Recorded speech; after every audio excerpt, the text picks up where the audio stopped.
to the show. We about to chop it up. Come to the show. We got some things we can talk about. Come to the show.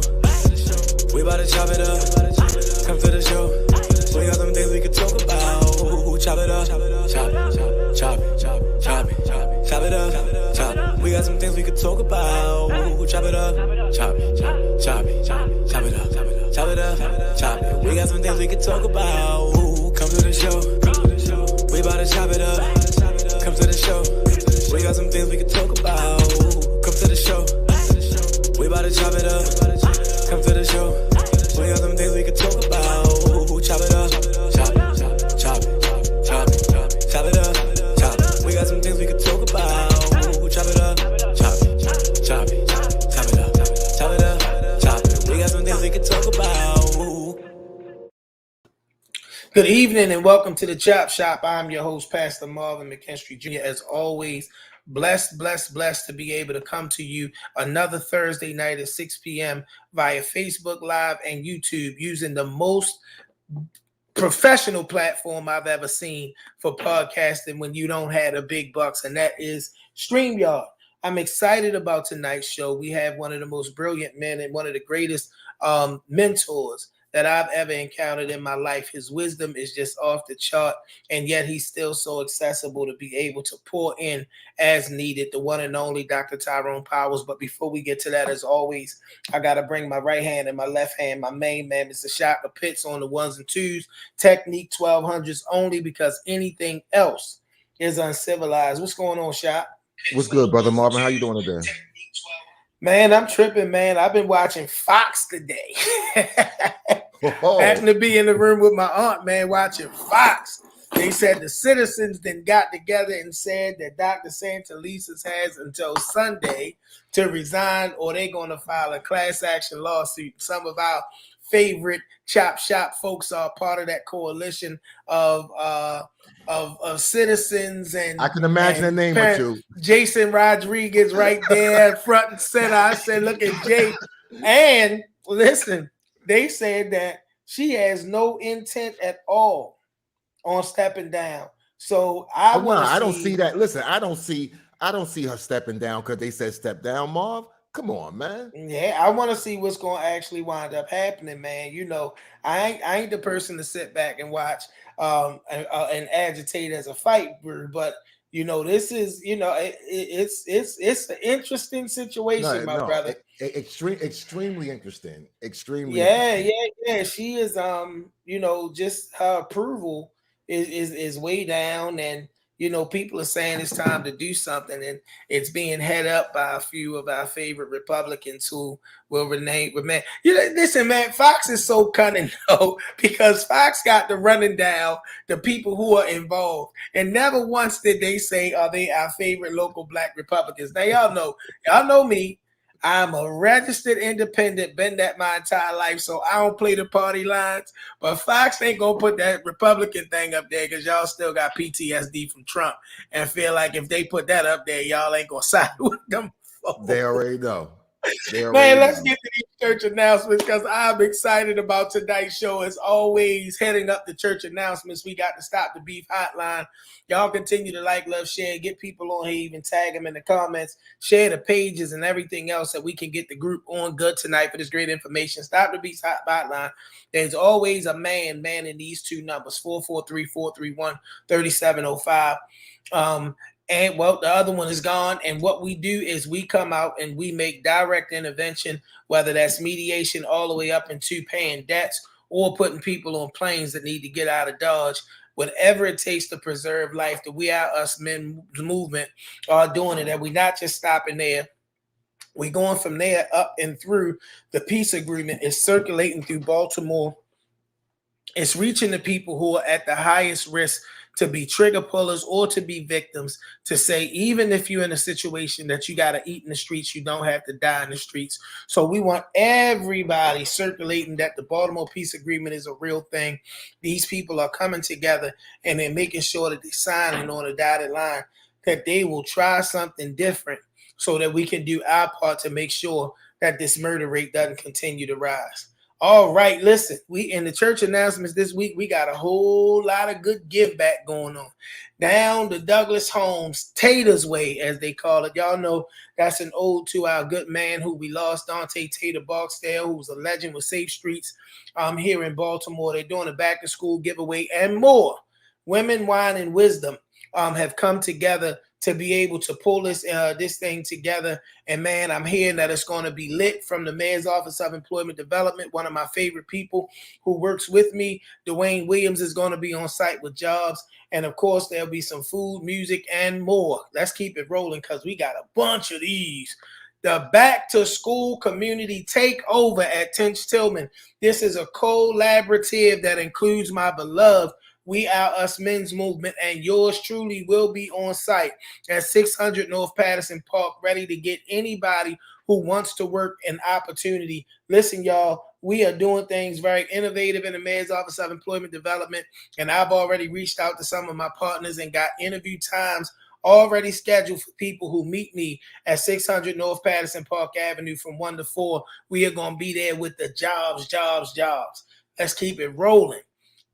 Books and Barbecue. My good friend and brother, Shelly Stevens of Shelly's Helping Hands, is partnering with Knoxville Entertainment to present the Books and Barbecue. They did it earlier this year. I had the privilege of being able to go through. They're going to be at 4200 Woodridge Road, the corner of Woodridge and Woodington, from 1 to 5 p.m. My good friend, my good man, Mr. Justin from the Mayor's Office of Employment Development is going to be there with the jobs. Listen, y'all, we making sure that we partner with anybody that has an event so that the jobs will be on deck and be on site. All right, the Emerson Village Shopping Center also is going to be jumping off from 11 a.m. to 3 p.m. GED and Resource Fair. Bring your young people. Y'all see the brand down at the bottom. Job Corps. Yo, Balti-More, the place that I loved on for 10 years, are going to be in the building and making sure that there are opportunities for our young people. We need to make sure that we are in position to be able to do that. That's going to be at 4532 Emerson Avenue. Y'all know the shopping center. We ain't even got to do all that. And here's another flyer for the same event at the Emerson Village Shopping Center. Free food, free books, free HIV and COVID testing, raffles, gift cards, giveaways, and more.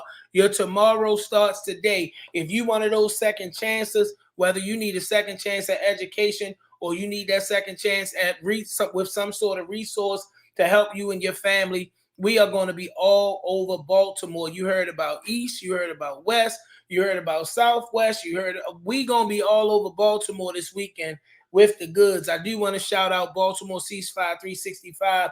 They did the Heal the Hood too. They had it lit down Harlem Park for 2 days on Saturday and Sunday. I got a chance to come through on Sunday. And Saturday, I spent my Saturday last week with two of my favorite people, with Miss Nicole Mundell of Out for Justice and the one and only, the great, doing awesome things in Baltimore, Miss Karen York of the Job Opportunities Task Force. We were up in the Walbrook community where they had a brake light clinic. And while the brake light clinic was going on, we were there, of course, with the jobs. Listen, y'all, Baltimore is jumping all summer. And we all over the place trying to make sure that the resources get to our people. We ain't waiting for you to come to us. We are bringing it to you. With that being said, it's time to jump into why we are here tonight. I've been trying for a while to make the schedules align to be able to get this great man on the show. I met Dr. Powers a long time ago when I was just a pup coming into community work and trying to really get my feet wet. And the one thing about him is he has a way of being able to drop some wisdom on you, even to give you direction for your good intentions, because sometimes our good intentions aren't always aimed in the right direction. But he has a way of dropping wisdom on you to get some good direction to your good intentions, and does it in such a way that does not make you feel as though you're any less than. He's a brilliant man. Y'all know his background, FBI. He currently is the director of strategic initiatives and innovation at the Arundel Community College. He's a board member with the We Are Us movement. And if you talking rebuilding Baltimore, fixing crime or any problems, he has to be a part of the conversation. He is the original the original, the person who's supposed to be the appointee or not appointee, he won the opportunity to be the monitor for our consent decree. And then the politics got in the way and got into play, but he's going to talk about it with us tonight.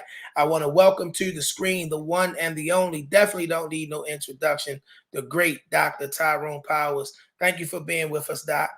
Thank you, Pastor Marvin. It's a privilege and an honor to be here, man. You're doing great work, obviously, with the city, obviously with us, obviously in your church, obviously across this nation. You have a great deal of energy, man, and I'm so happy that you've decided to put this platform together to reach out to our people, because platforms like this not only reach locally, but they reach around the world. And you'd be surprised of how many of the solutions that we think or that we seek that others have put in place, not only in other states, but in other nations, that can actually hear you, whether they acknowledge it or not. And maybe at some point we can make that connection, and we'll find that the solutions are not as difficult. They may be complex, but not as difficult as we think they are. So I'm just happy to be on with you and thankful for all the work that you do. And I want to say to you, despite the fact that we all get, tired sometime, we get exhausted, don't ever give up this fight, man. You've been chosen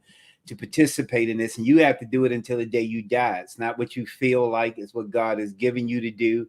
And when He's given us that mission and blessed us to overcome certain things during the course of our life and during our path to this particular position, we don't get to quit. It's not how that Pastor Marvin feel today, or whether you've got a mission to do. You can rest, you can get some rest, you can take a vacation, you can get some sleep, but this is your mission until the day you die. This is your legacy, and this is it until, as Langston Hughes say, you take that final sleep. So you might as well get all that out of your head and out of your thought process, find a way to get rest and rejuvenate it. Because God has chosen you to help save lives and save people. There's no greater cause than that. And it doesn't matter whether people talk about you, whether they say bad things about you, whether they dislike you, all that doesn't matter, because ultimately, as you know, only what we do for God will count. And what we do for God is what He has put us here to do. You have a purpose, and you certainly have a passion. So just keep going, bro. Take a break when you need to, but there's no doubt. Y'all listen, y'all don't know how on time that word of encouragement is. That's just who Doc is, but it's so on time. About an hour before coming on the air, my grandmother, who is my heart, had to go back to the ER, and there's a family member there covering her until we get done with this. I was this close to canceling and postponing or whatever we need to do this show. So to hear those words of affirmation, y'all be praying for my grandmother. Doesn't look like it's serious, but to hear those words of affirmation, but trust in God and trust in family to be able to hold that down until I get off the air tonight. You just confirmed to me that I made the right decision. So thank you so much, man. I needed that more than you realize. No problem, Pastor Marvin. Like I said, and and what I always like, and ever since I've met you, and as we've been engaged in other conversations, and this is what I try to tell people all the time, laughing and working on this mission are not mutually exclusive. You've got to, God gave us this journey to enjoy this gift of life, even as we try to make it better for others. So I've seen across the country as I travel, just got back from doing some training in another city in another state. And I say the same thing to them. I say, you don't have to walk around with the serious jailhouse face on all the time. All the time, yeah. Our situation is serious, and it is serious. But we also, this is a gift. This thing of life is a gift. This walk across this earth is, and if you can balance and laugh with it, because you and I can be in the midst of trying to resolve an issue, and at the same time, we can also play the Jones or laugh at each other and go, and it doesn't mitigate one or the other. It doesn't change that. It actually gives us more energy, because we are human, and at the same time we can be a part of the solution. So don't subscribe to the philosophy that you can't have fun and be fit and do this particular work in the service of God, because He gave you this gift. So you cannot not enjoy the journey, and at the same time you cannot turn your back on those who need help and those you can participate in. And you cannot have thin skin or an ego where if someone says Pastor Marvin shouldn't do this, he's doing it that way and all. You don't even have to stop to address them. I always tell this story, but I had the opportunity on many occasions now to have had dinner and sat with Minister Louis Farrakhan. I met with him in his home in Chicago. And one time he said to me, he said, Doc, you come out of the FBI. He said, I know people challenge you and say, well, you came to the FBI. They're so antagonistic against the African-American community. How can we trust you in our community? He said, Doc, you are driving down the road towards a destination that God has chosen in an expensive car. And every once in a while, you're going to get some gnats in the car. He said, but don't wreck the car trying to kill a gnat. My God. They're annoying. Yeah, they're flying around you. Yeah, they're making My noise. God. He said, but don't wreck the car.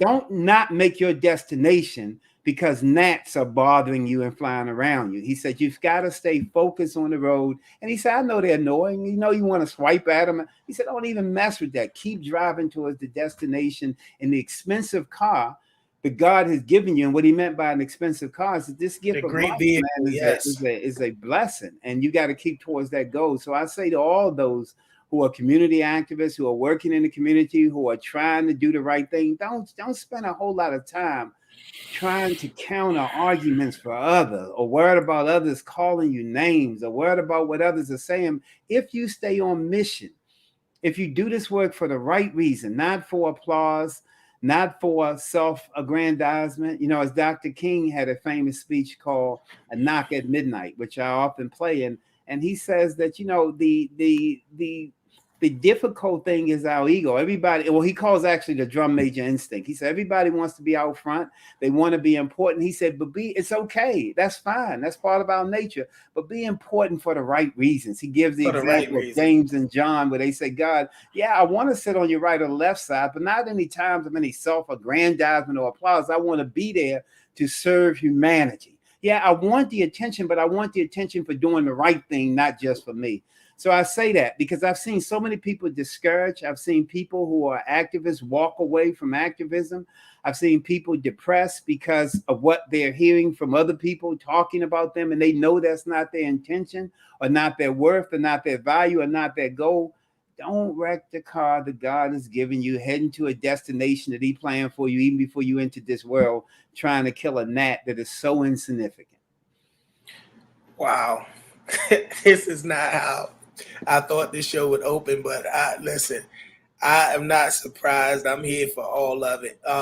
Dr. Powers, I thank you so much, and I pray that our audience is hearing and taking this in. This is the wisdom that you hear me talk about whenever you hear me reference this man.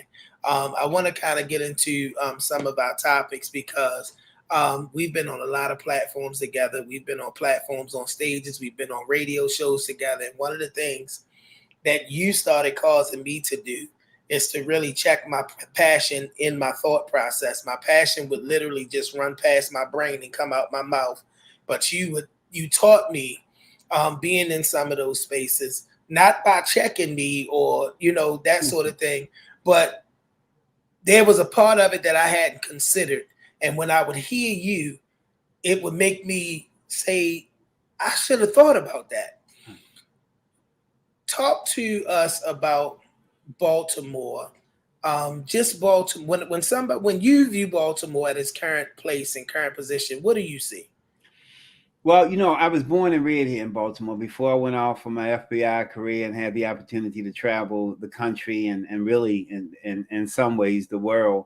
I was born and reared here. And for as long as I've been here, I guess since my teenage years, I've been involved in some kind of mechanisms to make things better for Baltimoreans and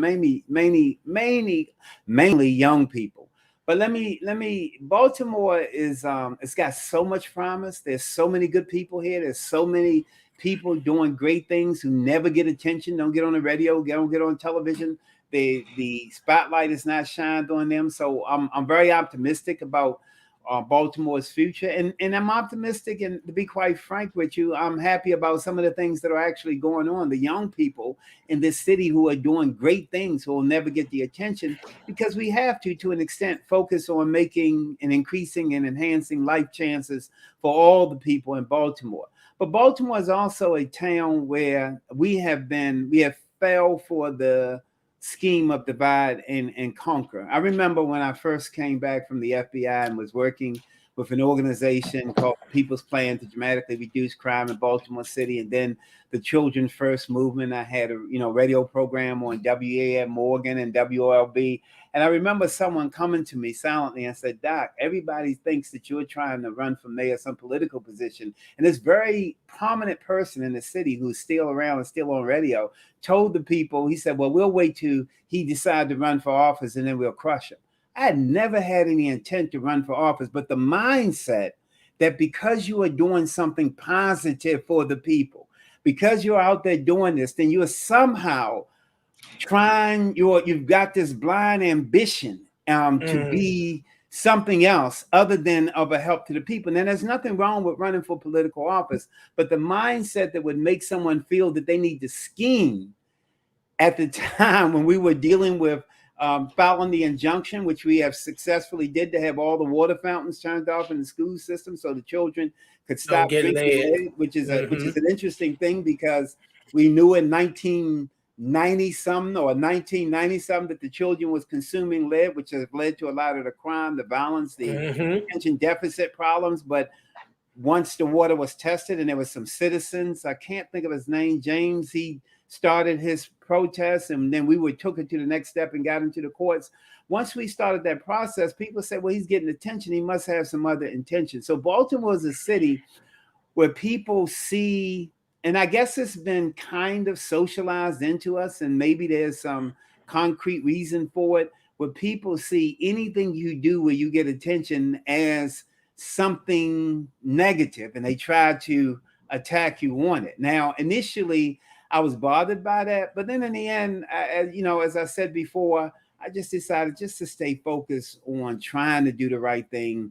Let your legacy be your legacy, and you can't worry about those other people. So my philosophy is Baltimore is a city with great promise, great possibilities, young people who could be great leaders if they don't get caught up in this quagmire that we've been socialized into of destroying each other, even destroying those who are trying to do the right thing for the right reasons. Because the people who are harmed most by that, Pastor, are the young people, because people with talent who are discouraged because of attacks that they take for no reason, who walk away and go other places, are no longer in a position to help our young people change their condition and change their situation. This situation we have with crime in Baltimore City, the number of homicides that have taken place over the years is devastating. But I always balance it with this. We've got 600,000 people in Baltimore City. We have close to maybe 300 murders a year, which is way too much. And we're going to get into that and talk about that, I know. But that means that close to 500,000 people are trying to live their lives doing the right thing. The overwhelming majority of Baltimoreans are not killing people. They're not on drugs. They're not on alcohol. They're trying to rear their children in situations and conditions. They haven't become immune to the violence, but they're trying to do the right thing. And somehow we will take that portion of people who we have to actively deal with because we don't want any deaths, and we will extrapolate that and embellish that to say all of Baltimore is this way. And it's a sad situation. And it's not us who do that. It's others who control the media or control other entities. And then we accept that. We start repeating the silliness that they put into our head when we know the overwhelming numbers indicate the people who me and you walk with, talk with, work with, conversate with every day are all trying to do the right thing for the right reasons, and for the most part are doing the right thing for the right reasons, as difficult as it is. So it's a city of great promise. Great things are happening here, but it also is a city that can benefit from some intervention in terms of us coming together and unify, like you all have done with We All Us. If you're doing with the churches, think about that. You got the churches, you got the mosques, you got the Nation of Islam, all saying, look, man, you know what?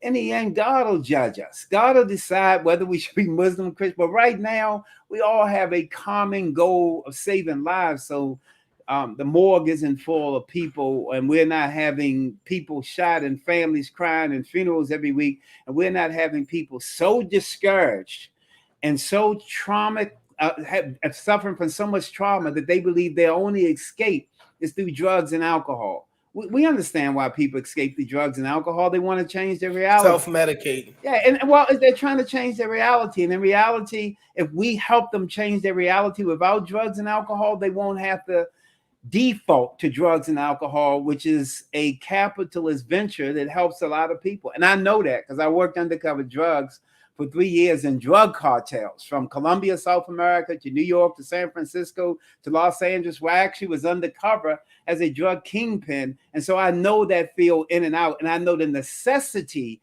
of keeping people on drugs. I know the amount of money it adds to the economy, and I know that there will not be a serious effort to deter that unless it comes from us and unless it comes from a knowledge base and kind of a unified base, which you all are trying to do with in so many ways in this city, or we're trying to do.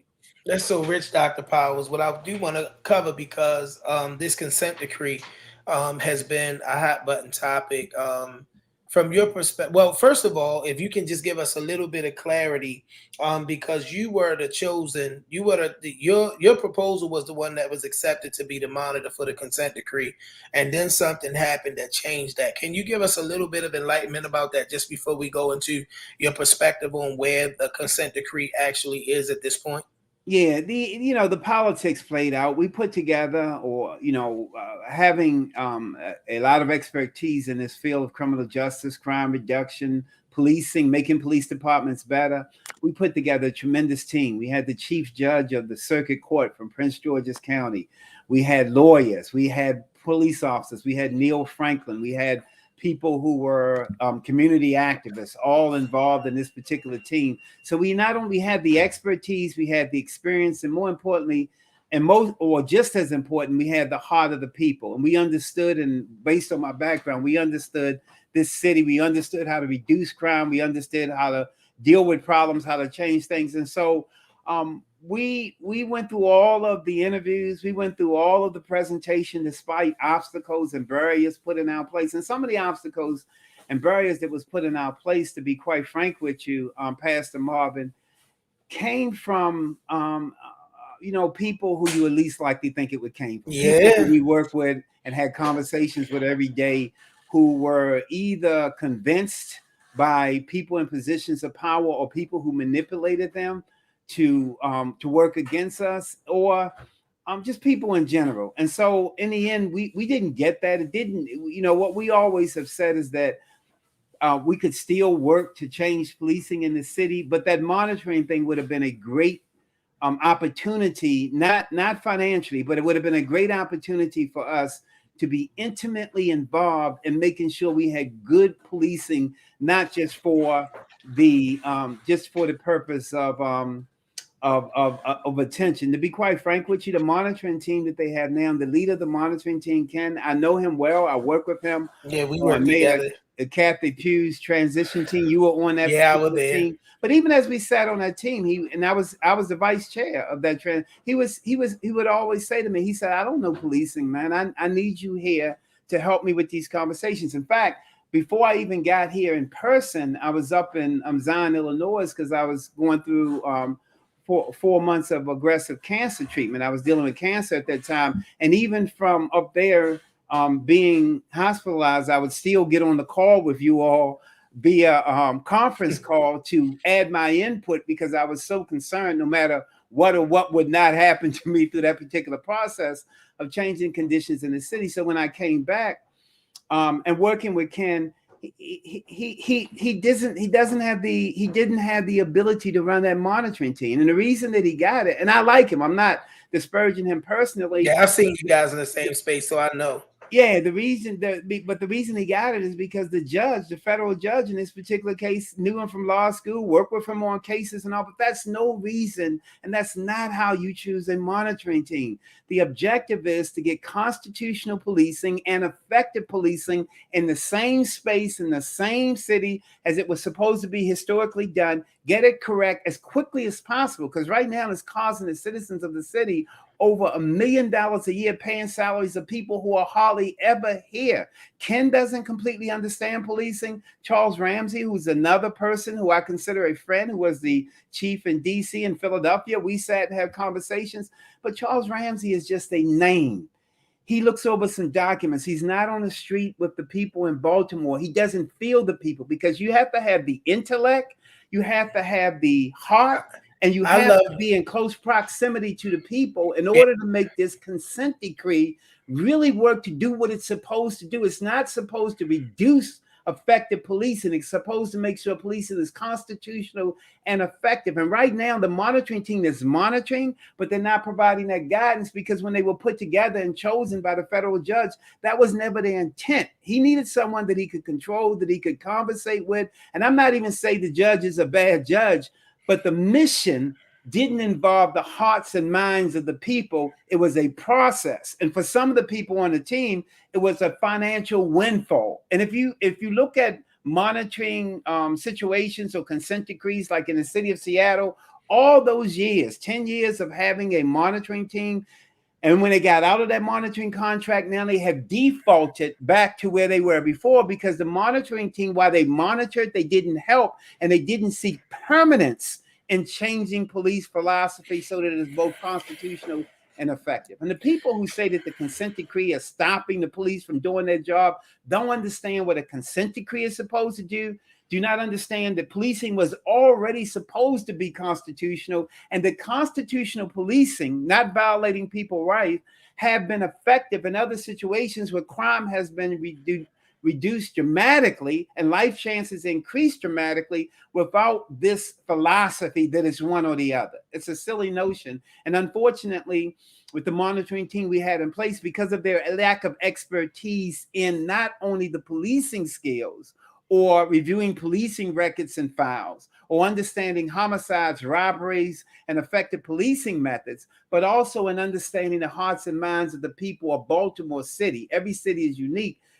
It will be a long time before they get out of that consent decree. And even when they get out of it, I don't know how much progress we would have made in making Baltimore City one of the best police departments in the world, not just the country. And that was our goal with that monitoring team. I love that you use the term intimacy as you talked about the need for interaction in this. I want to ask you, have we made any at all progress from your perspective as somebody who, and I've been entrenched in work around the policing aspect. I was the chair of CODIF, and that gave me a great education, but I can't hold water to what you know about this process. Looking at it from your level of expertise and the intimacy that you have around these matters, would you say that we've made any progress at all? Listen, we've made some progress on paper. The Baltimore Police Department's use of force policy is a beautiful document now. It's almost kind of like people used to say about the Constitution, minus the fact that made us property. It's a very noble document. The reform, the rewriting of that particular policy is something to admire in terms of good, solid policing. But there's a major disconnect between policy and practice. And it's not only and part of that is leadership. I think Michael Harrison came here with the best of intentions. He was effective in New Orleans for a number of reasons. First of all, he was helped by Hurricane Katrina. Let's face it, a lot of people left the city and didn't come back, which made it easier. You were all like starting anew again. And secondly, there were some other issues that was assisted by federal agencies, which now we're getting more help from here that helped change New Orleans policing to an extent, even though it has defaulted to a certain level. So all of those things came together to make him very successful in New Orleans. I think he has the ability to be very successful in Baltimore. He's got to navigate the politics, because everybody in Baltimore think that they're a policing expert. And it's all, I like the fact that we have space travel, but I damn sure can't fly the space shuttle. So there's nothing wrong with you admitting that I don't have the expertise in everything that I do. Every press conference that we see, so the policy is being rewritten. It looks good, but getting it into practice, every press conference, and then we have this other avenue. Let me hit on this real quick before I forget it. I'm getting older now. The FOP, which it has actually been an adversary to dramatically reducing crime and effective policing in Baltimore. And there's no reason for them to be an adversary, because you can advocate that police officers are treated fair without becoming an enemy of the public. And their past few leaders, to me, and this is my opinion, have almost created a more antagonistic relationship before the police and the community that's not even beneficial to the police officers who they say they represent. I meet with a number of police officers every week in a quiet place, in a distance, as they tell me about morale, about directions. Young police officers are saying to me, we've got supervisors who are good at telling us how to dot I's and cross T's, but they're not leaders. And if you know anything about leadership, if you are a first line police officer, you have to be able to guide young minds. You can become a police officer across this nation at the age of 21. Psychologically and physiologically, Harvard and other universities and medical schools have said that the male mind do not completely develop the brain physiologically until you're 26, and females to 22. So if you are bringing in people at 21, then your training has got to be tight and right. Your leadership, your first line supervisors have got to be tight and right. What these young officers are saying to me, Pastor Marvin, is that the leadership, the sergeants, our first line supervisors can tell us how to fill out reports, dot I's and cross T's, but they're not training us to be police, to engage the community, because they don't have that skill set. They passed the test. They may have been great police officers on the street, but when you become a supervisor, now you're not just responsible for your actions, you're responsible for the actions of all the other people who are under your command. So if I'm a veteran police officer and I'm a sergeant and I have 15 officers who I'm responsible for, they don't just want to know how to dot I's, cross T's, follow the policy and the guidelines. They want to know how to police. And I may not have that skill set simply based on the fact that I passed a test, or the fact that I was a great police officer myself and I could manage myself, but I can't manage others. So that's the disjunct we have with what we're writing in policy. So the judge who was overseeing the monitoring, the DOJ consent decree, can say the policy is making progress, it looks good, but we still can see the murder rate. We still can see the ineffectiveness in closing homicide cases. We still can see a morale issue in the police department. We still can see this divide between what has almost become a third problem, but a third part of policing in Baltimore, the FOP, who no one who really knows policing can say that the FOP actually cares about dramatically reducing crime and saving lives in Baltimore City, because their statement and their actions seem to be maybe for police, but against the people. And in reality, the foundation of policing and Western policing, created by Sir Robert Peel, said the people are the police and the police are the people. And the FOP is actually creating more to that divide, which means that whether they're intentionally,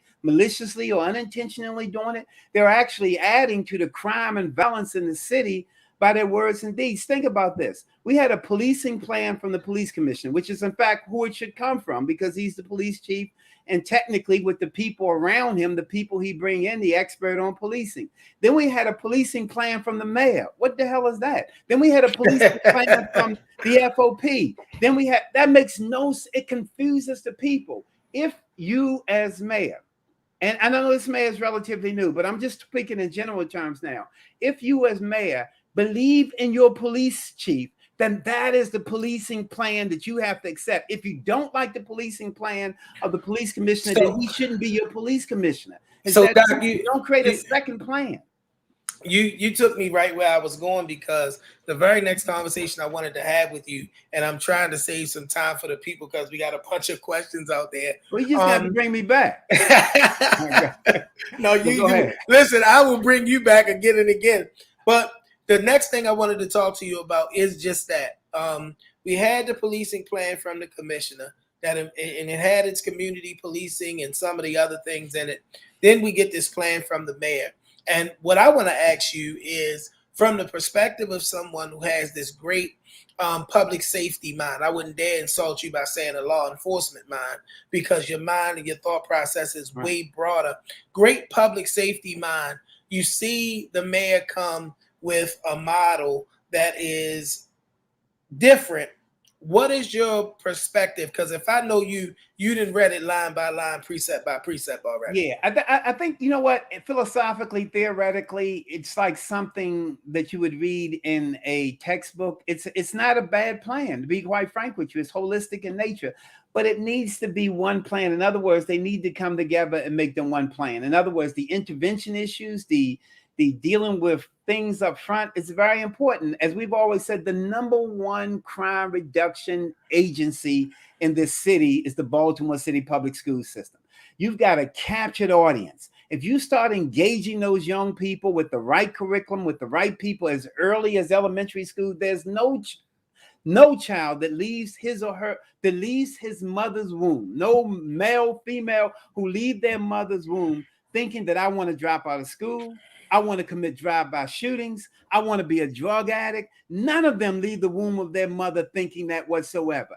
It is something that happens to them from the time they leave the mother womb to, in many cases, by the time they get 14 and 15, that happened or has not happened to put them in that position. So the comprehensiveness of a plan to say we need to address this at the age of pre-K, at the age of kindergarten, where we have a captured audience in the school. The curriculum needs to be designed to deal with that, to actually guide young people who maybe even want to become police officers. One thing that Mayor Pugh did was she had me come in to develop a plan that would guide young people, because we keep saying we need better policing in our community. We got racist policing in our community. Well, just become the police. You're having children every day, guide them into the profession and police yourself. The history is that's what the Irish did. That's why we call the paddy wagon the paddy wagon. The Irish, when they came to this country, they decided if we take over policing and politics, then we control the politics of our community.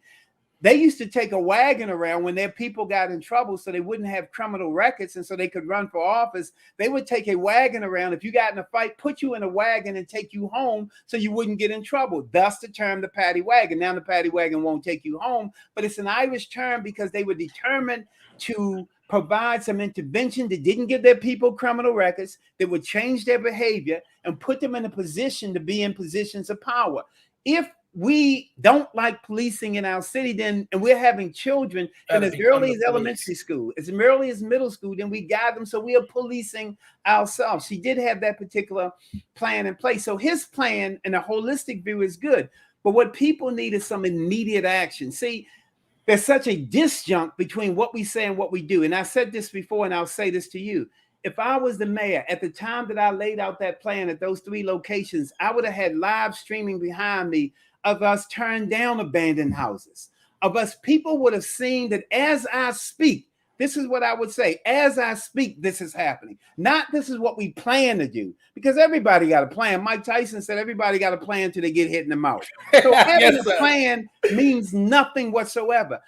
If I'm laying out a plan, I want to lay out that plan with live streaming behind me, with that plan being put into action. Whether it's dealing with those who are violent offenders, showing that in the background we're making arrests, we're taking guns off the street, we're demolishing these houses so young people don't have to get up in the morning, look out and see nothing but despair and doom as they look across the street, and killing that spirit that young children have and the hopelessness. We got to take a plan and make it realistic. The policing plan from the commissioner, you know what? The governor said it right. I don't want to be critical, but the governor said it right. It was a cookie cutter plan from Perth. Perth is an organization that if you're in trouble as a police chief, you go grab a plan off their shelf, you put it in your city. It sounds like you intelligent and smart. It's a cookie cutter plan. Doesn't mean it doesn't have good elements in it, but it wasn't designed for the people of Baltimore, the hearts and minds of the people. You've got to know the human terrain. You've got to know the people. You've got to see the world through the eyes of others. I can tell you what I would do to stop crime, but in order to get a sense of what is needed to do to stop crime, I have to look through the eyes of others. That's why the ex-offenders piece is so important. But even that point, let's be honest, Doc Marvin. Let's really be honest here, Pastor Marvin. Even the people we have working for Safe Streets and other organizations, they ought to be monitored too, because they have a tendency to default and to give up hope and to go back to where they were, but now they're in a position of power and they have access. I mean, we've got to be completely honest if we're going to change this thing. and not worry about hurting people's feelings, but to change these things and to put it into action. So to get back to your question, the mayor's plan, the policing plan could be merged with the mindset of the human, with an idea about the human terrain, but it should be one plan so the people are hearing one voice. They've got to bring the state's attorney into that. I don't know why the state's attorney, and I love her dearly. I think she's a great state's attorney, Marilyn Mosby. I don't know why you have to make an announcement that we're no longer going to prosecute minor crimes. Just don't prosecute them. Get with the police commissioner in a secret meeting. Why have a press conference saying you can commit these criminal acts and I won't prosecute you? If they're criminal acts, and I don't think that everybody should be criminalized, but whatever, just do it. People want action. They want us to dramatically reduce crime. They want to save lives. They want their children to be educated. Everything doesn't require a press conference. If you are the prosecutor and you get to decide through prosecutorial discretion, which is your power, that I'm not going to prosecute these minor crimes, get with the police commissioner, have a meeting, you both should have the same common goal: justice, liberty, and justice for all. Have a meeting and say, this is what we're going to do. The police commissioner say, okay, I'll train my officers accordingly, so we're not really aggressively going after these minor offenses. Since you're not going to prosecute them, we still can make arrests if we think that they're going to abate crime that may happen at that particular day and time, that'll stop a shooting that may happen. The laws didn't come off the book, but we'll use them as abatement mechanisms in order that people don't get violently killed tonight. But we will not think about prosecuting them necessarily. But why hold a press conference? Why do we have to tell everything? Just come up with a strategy, deploy that strategy, let the people see the outcome of that strategy, which will be a reduction in crime, an increase in life chances, a safer city, and then people will thank you even if you never had a press conference. There's been talk about bringing back a collective of people who have minds and thought processes to effectively combat what's happening in Baltimore. Were you at any time invited to those conversations or asked to be a part of that group? No, sir. Let me just say this to you, and I'm okay with that because you got a lot of brilliant people in the city. But right now, someone asked me the other day because the group of people who I work with have just rewritten the entire policing plan for the city of Henderson, Nevada, which is in Las Vegas. Outside of Las Vegas, they work with the Nevada Police Department. We've trained police departments, police officers there. We're still training them. I go out there, train police officers in Philadelphia, train police officers in New Jersey.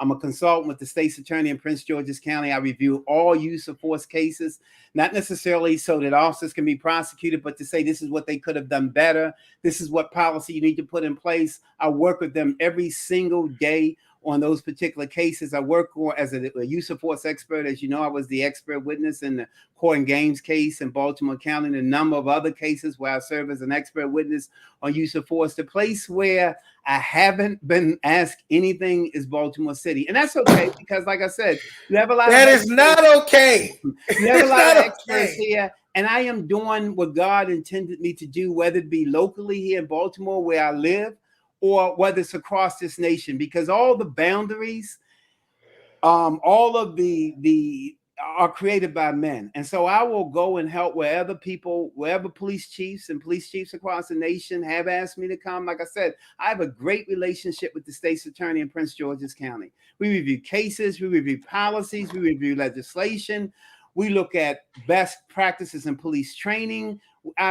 She has 28 police municipalities down there that she has to, that she's the state's attorney over. We've had meetings with all of those 28 about joint training so that when they show up to back people up, we're doing great work in those locations. It's just Baltimore City, which the city is in which I live and love, have, they've got other people. I'll just leave. And I'm not bitter about that because I'm busy. The Bible says Jesus was not able to do miracles in his own home. And I'm not equating you with Jesus, but I think you get the sense of them. Sometimes I've seen too many people who are great in this town have to go other places to be recognized. And in some cases, just to deploy the great gifts that God has given them. Shot. Let's get a couple of these questions up. But we are doing work here. I'm working with We All Us and working with you. So we are doing work here. Put it that way. Absolutely.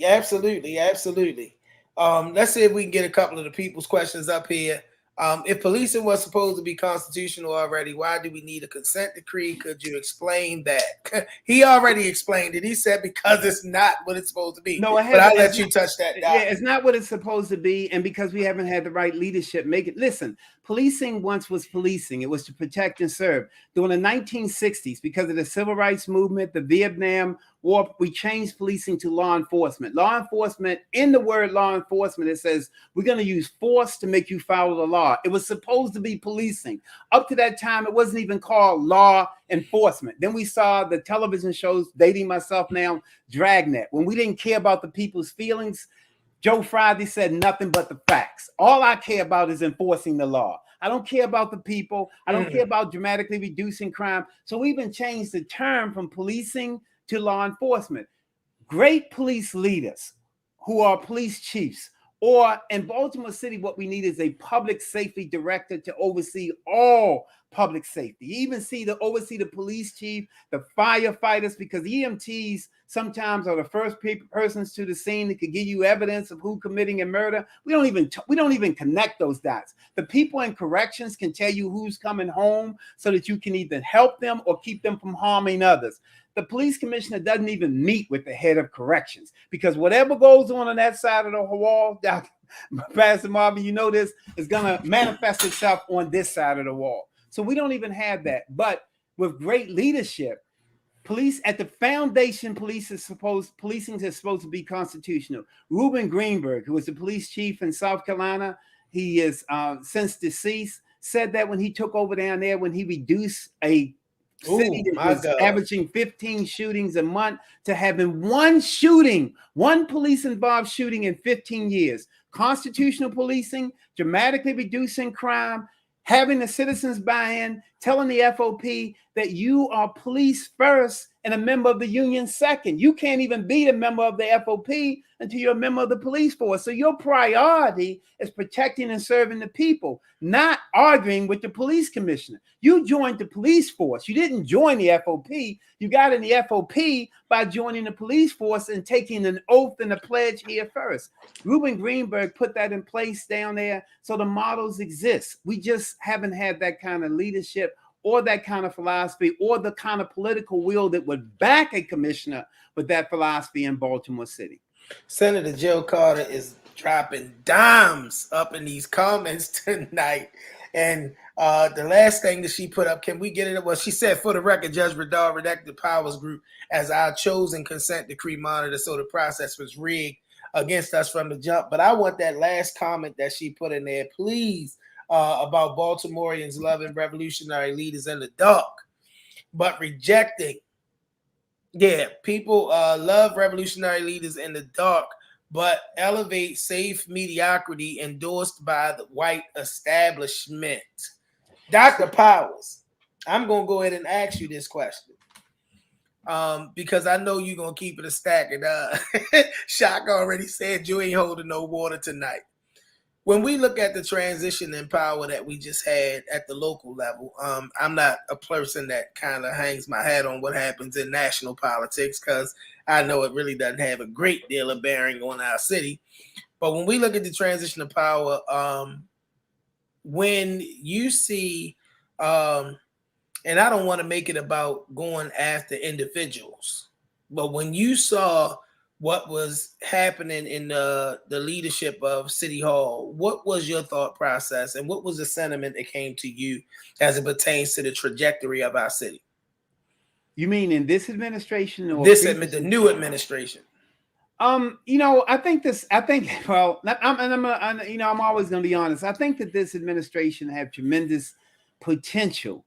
I think that they have knowledge. I just don't think that. I think that it takes more than that, and it takes courage. I think Senator Jill Carter makes a significant and important point. We kind of need, and we're not talking about burning things down or blowing. We need kind of revolutionary leadership.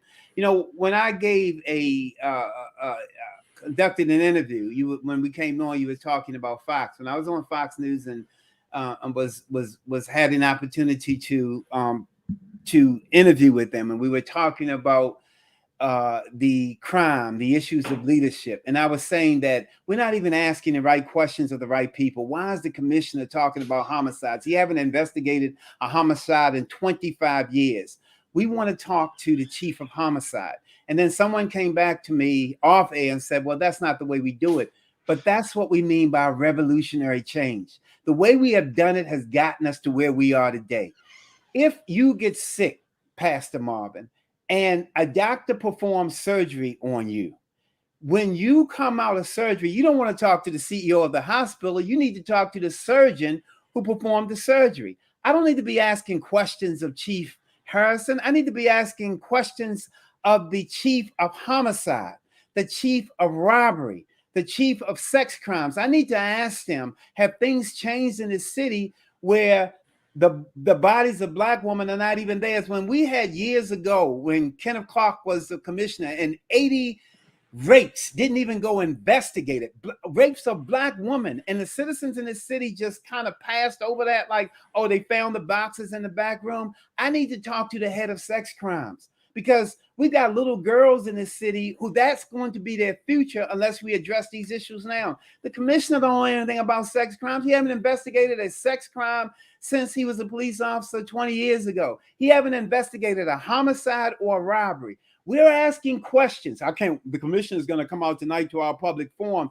Don't ask for the commissioner to come out. Ask for the chief of homicide or the detectives who investigated the last homicide in your community. The guy who investigated the robberies, the carjackings, those are the surgeons who are operating on you day to day, not the CEO of the company.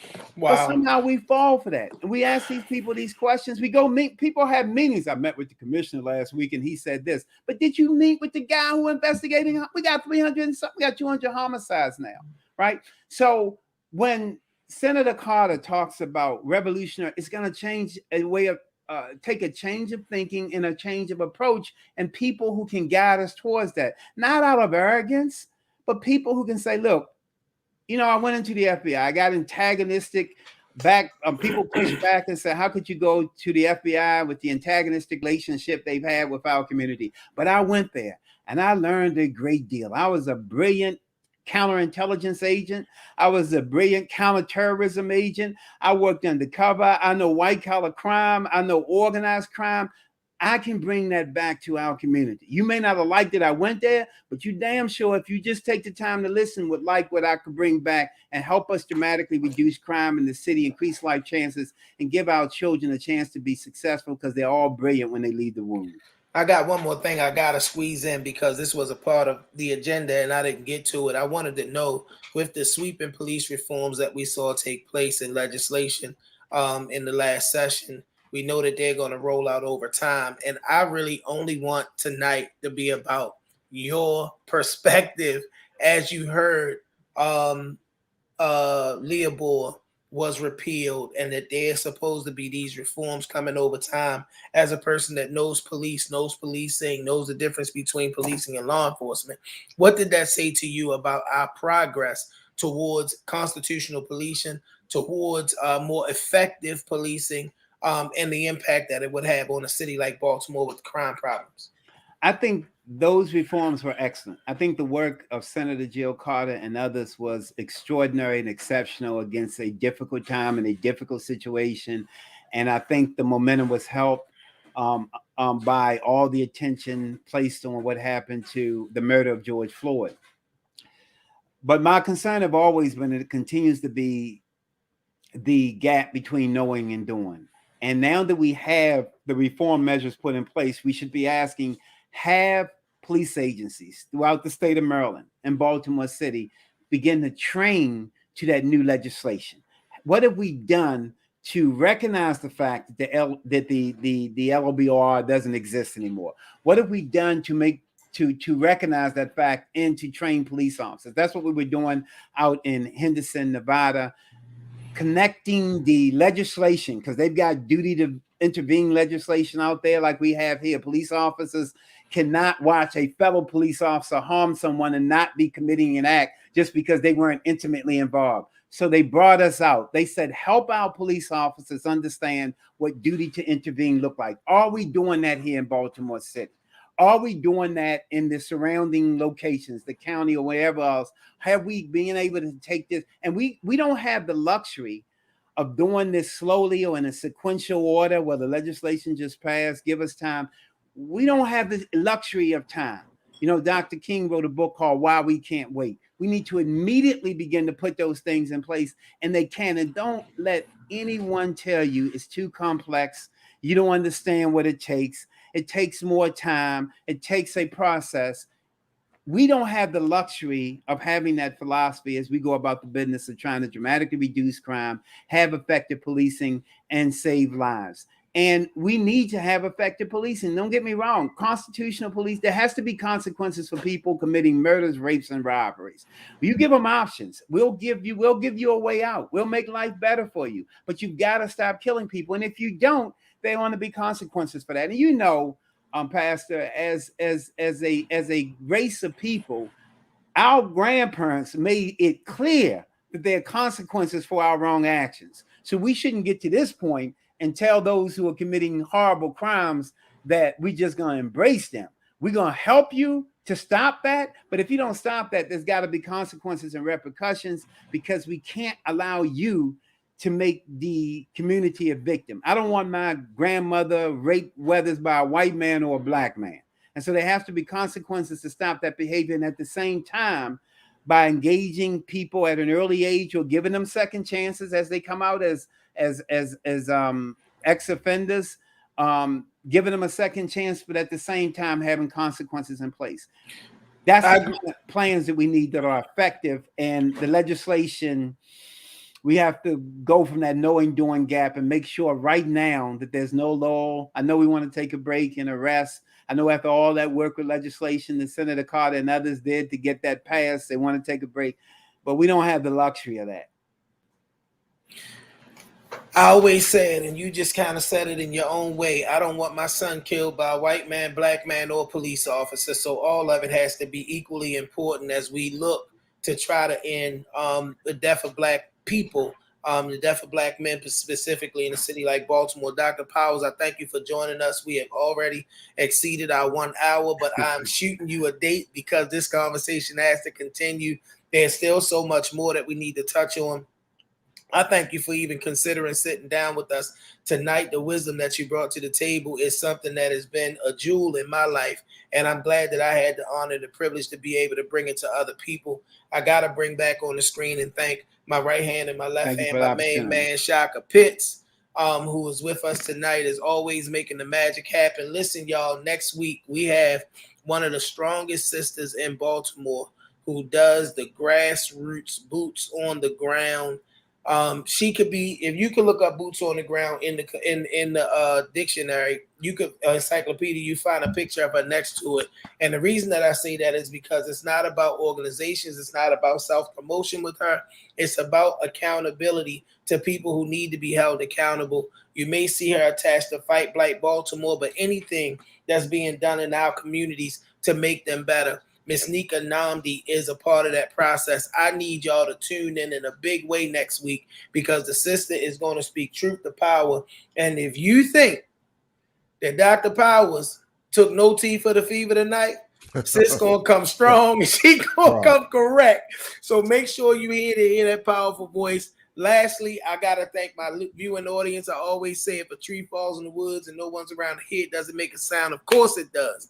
And tonight, you guys tuned in to make sure that we weren't just sounding brass and tinkling cymbals, but the numbers were strong tonight here on our Facebook Live. I can't really tell what we did so far on YouTube, but if you want to, go to the Chop Shop YouTube page and trickle back through. Don't trust yourself to remember everything Dr. Powers said tonight. Go back in there because he gave us a lot of inroads to what we can do to make a difference. I need y'all to make sure that you're supporting all the events that we said we have going on this weekend. It's a lot of love being showed in the Black community, and we want to make sure that we do everything that we can to ensure that we are a part of what's healing our city and not what's breaking it down. Y'all know how I like to end the show. Always love Baltimore. I've been criticized for loving Baltimore, but Baltimore loved me when I needed to transition from a knucklehead in the street to a man with good intent. Always trust God. The Bible says, trust God with all your heart. Lean not to your own understanding. In all your ways acknowledge him, and he will give direction to your path. I also need y'all to make sure that you ain't waiting on no savior. You be the change that you want to see. The great people that you saw on here tonight, Dr. Tyrone Powers, Senator Jill Carter, all of these are people who have looked at me and said, young man, you working with something, and you have something that you have got to do in response to what you have. Remember that no matter what anybody else says, what you see on the news, we can always be more. Thank you for tuning in. Thank you.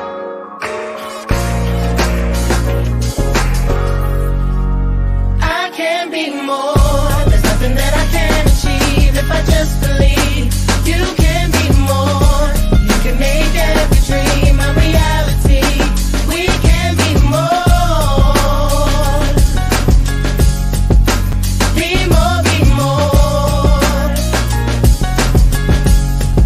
Yeah. I can be more. I wake up every day and try to be more. I pray I be more. It's easy to achieve anything you believe. Like hold your head high. Girl, you got a reason to breathe. I see a rare mind. Boy, you got a reason to dream. Let's take flight. Give the children a reason to see redemption. We grow up in the jacks where it's evil and wicked. Where the people with success don't want to send you a visit. But we still finna make this life worth living. Now throw your hands to the sky if you feel it.